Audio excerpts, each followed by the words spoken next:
A domino logic puzzle starts with an empty grid divided into cells. Each domino occupies two adjacent cells, horizontally or vertically.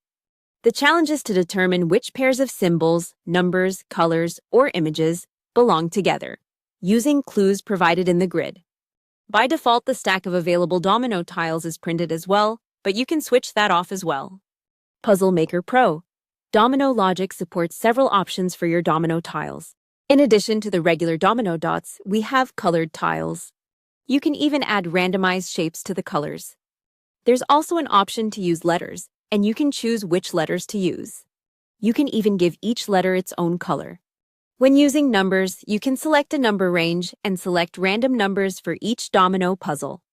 There are many styling options. You can choose the font and font color, canvas and background colors, and the line thickness and colors.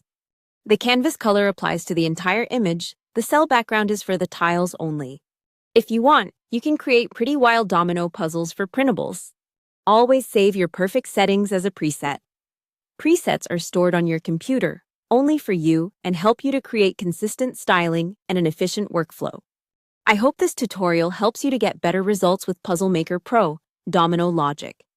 If you don't have it yet, it's included in the free demo version of Puzzle Maker Pro.